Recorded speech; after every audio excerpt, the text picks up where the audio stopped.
અરે ગુરુ, આજનો માણસ ચંદ્ર સુધી પહોંચી ગયો છે, પરંતુ પોતાના જ ઘરમાં રહેલા સભ્યો સુધી નથી પહોંચી શક્યો. ગુરુ, આજે અઠવાડિયાની 10,080 મિનિટ છે, તેમાંથી 10 મિનિટ પણ કુટુંબના બધા સભ્યો ભેગા થઈને બેસતા નથી. આ એક અનુભવનો વિષય છે ગુરુ, અને જે અનુભવે છે ને એક મહાસુખને પામે છે. ત્યારે મારે આજે કહેવું છે કે ગુરુ, આજે સમાજમાં એવા પણ લોકો છે કે તેમને નથી ખબર કે ઘર સભા શા માટે.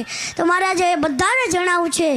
ગુરુ, તમે જુઓ ને તો દરેકના ઘરમાં ડિનર સેટ છે, સોફા સેટ છે, ટીવી સેટ છે, પરંતુ ઘરમાં જ રહેલા સભ્યો અપસેટ છે. આ એક મહા મુશ્કેલી છે, ને આ મહા મુશ્કેલીઓને દૂર કરવાની દવા આવા ઘર સભામાંથી મળે છે. તમે મને જેટલો પણ સમય આપો ને ગુરુ વિશે કહેવાનો, એટલો ઓછો પડે રાખું છું. અરે ગુરુ, આપ જેવા સંતોનો શિષ્ય છું, અને મારો પૂરો વિશ્વાસ મારા વડતાલમાં બિરાજમાન મારા હરિકૃષ્ણ મહારાજ ઉપર રાખું છું.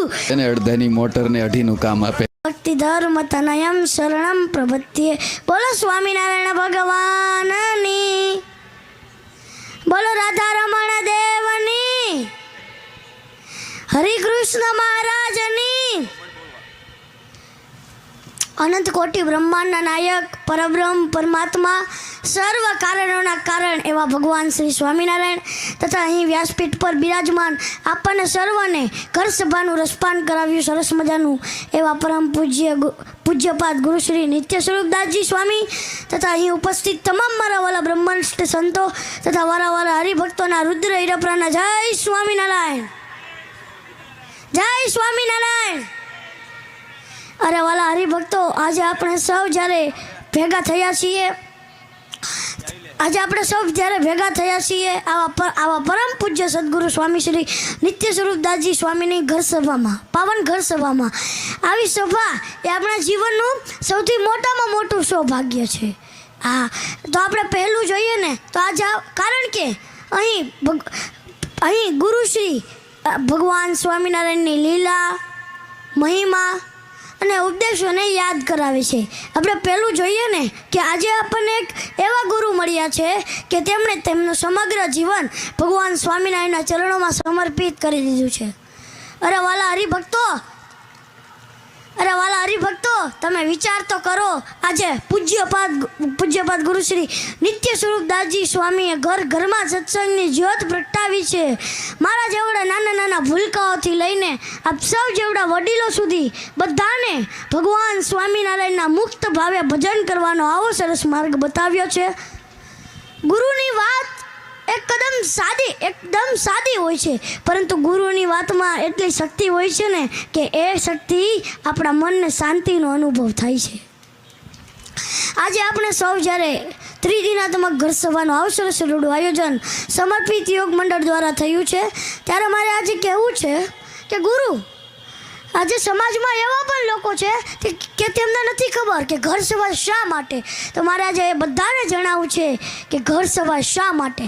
તો આપણે પહેલું જોઈએ ને કે મને ને આપ સર્વને સંસ્કારી બનાવવા માટે આ ઘર સભા, માણસને ઘડવા માટે આ ઘર સભા, સમાજને ઘડવા માટે આ ઘર સભા, સમાજની શુદ્ધિ માટે આ ઘર સભા, સમાજની પ્રેરણા માટે આ ઘર સભા, અને હવે આગળ જોઈએ ને તો કે આવી મુક્ત બનાવવા માટે આ ઘર સભા.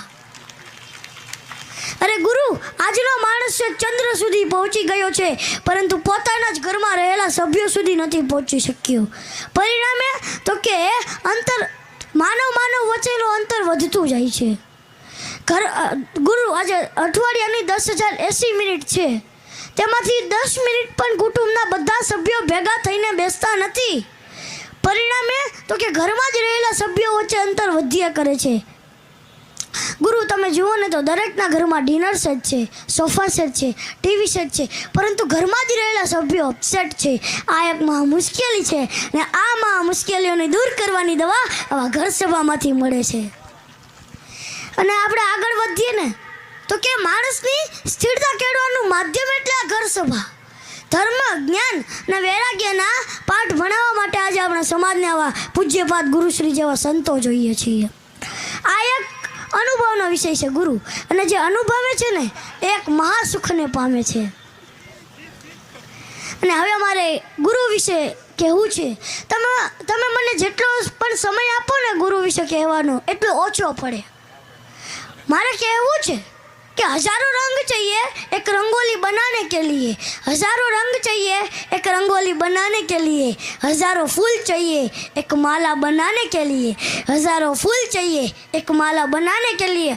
बस मैं तो यही कहता हूँ कि ऐसे पूज्य पाद गुरु श्री जैसे एक गुरु ही काफ़ी है हमारे जैसे छोटे छोटे बच्चों की ज़िंदगी को संवारने के लिए. હવે હું કહું ને તો કે ફૂલને અત્તરનું પદ પામવું હોય ને તો તેમને ઉકળતી કઢાઈમાં ઉકળવું પડે છે. વાંસના ટુકડાને વાસળી બનવું હોય ને તો તેમણે આખા શરીરે વિંધાવવું પડે છે. હરિપદ પામવા માટે ટાચણે પણ ટીંચાવવું પડે છે.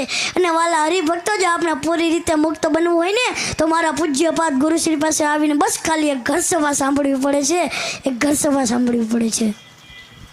હવે ગુરુ મારે વડતાલમાં બિરાજમાન મારા હરિકૃષ્ણ મહારાજને યાદ કરવા છે ત્યારે કે સુખમાં મહેમાન બની આવે અને દુઃખમાં ભાગીદાર બનીને આવે ને, સુખમાં મહેમાન બની આવે અને દુઃખમાં ભાગીદાર બનીને આવે ને એ જ મારા હરિકૃષ્ણ મહારાજ. અને એમના ચરણોમાં હું એટલી જ પ્રાર્થના કરું છું કે ગમે તેવી મુસીબત આવશે ને મહારાજ પણ આ માથું તો તમારા દરબારમાં જ ઝૂકશે. મનમાં હરી અને દિલમાં કૃષ્ણ રાખું છું. અરે ગુરુ આપ જેવા સંતોનો શિષ્ય છું અને મારો પૂરો વિશ્વાસ મારા વડતાલમાં બિરાજમાન મારા હરિકૃષ્ણ મહારાજ પર રાખું છું. અસ્તુ. જય સ્વામિનારાયણ. બોલો સ્વામિનારાયણ ભગવાનની. અડધાની મોટર ને અઢીનું કામ આપે. ઘર સભા જોઈને આ બાળકો આજે આવા સંસ્કારો પ્રાપ્ત કરી રહ્યા છે. આવો એકવાર તાલીઓથી ફરીવાર રુદ્ર